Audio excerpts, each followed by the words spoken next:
Feel like you've been through the most. Yeah. You've been through the most, Dusty. All right, so let's start last week sometime.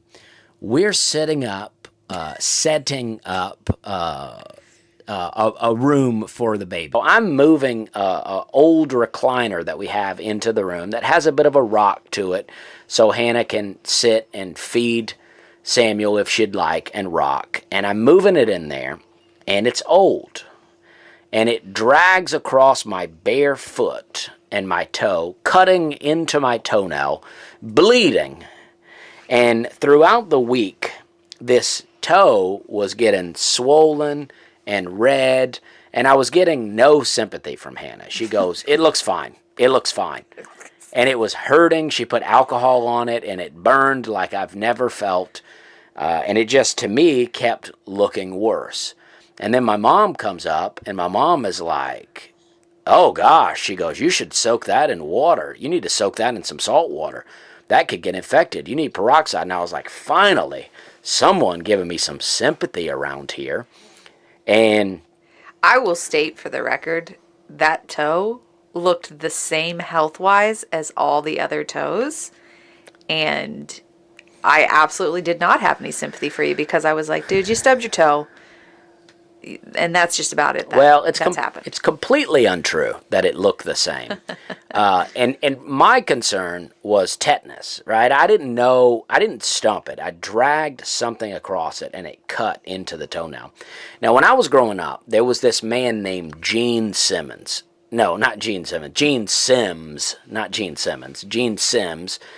And he had one arm. And he was an old man, and he was always walking along the side of the road picking up cans. He had a little stick with a nail on the end of it, and he would stab that stick into a can and put it in a bag. And he had the bag somehow fastened to his body, so he only needed the one arm, and he had one arm. And apparently, Gene had a wife named Bertha, and Bertha does not sound like an attractive name. But apparently, Bertha was very attractive, and Bertha was crazy. And I don't mean that in the sense that men call women crazy. Later in her life, Bertha ended up in a mental institution. But Bertha also had a boyfriend while married to Gene, and this boyfriend was living at their house. And Bertha's boyfriend ran Gene out of the house one night. They got into a fight. He ran him out of the house. Gene went through the woods, got his arm real cut up with barbed wire, and ended up getting tetanus and lost his arm.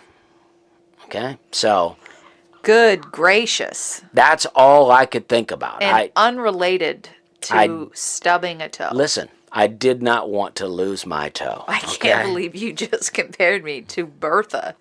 I didn't compare you to Bertha. I compared myself to Gene. This is the line of, that's the kind of reasoning that you have. In that story that I just told, it may be unrelated to my toe, I'll give you that, but somehow you took from that you are Bertha. This is what I'll say, is I'm a worrier, and for a long time in our relationship, when you would get sick or you would have a headache, I would be very overcome with worry because I would just fear for you.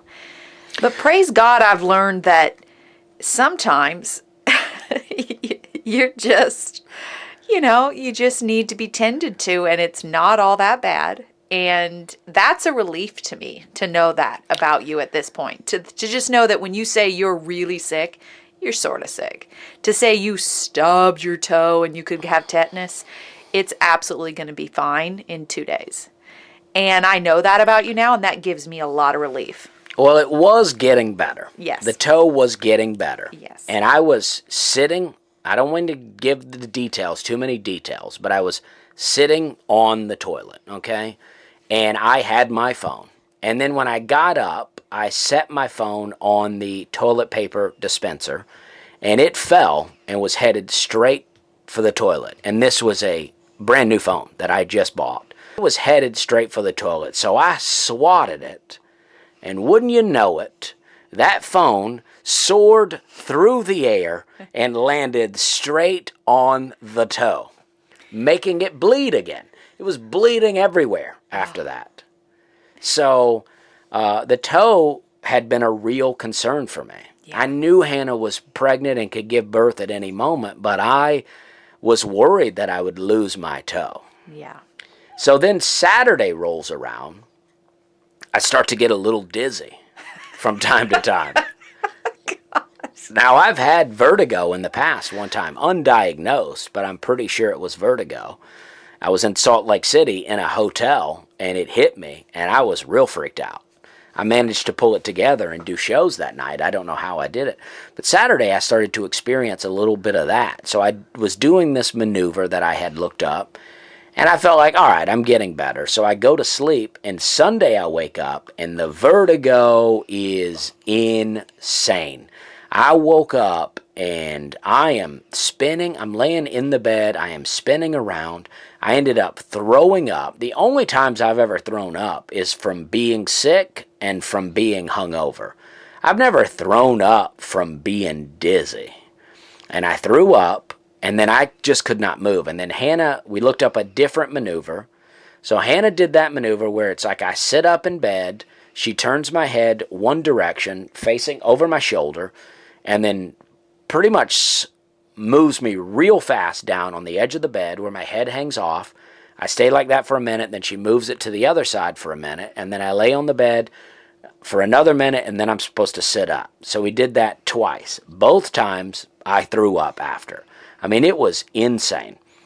And then the third time I didn't throw up, and I started to feel a little better. So as Sunday progressed, I started to get better and better.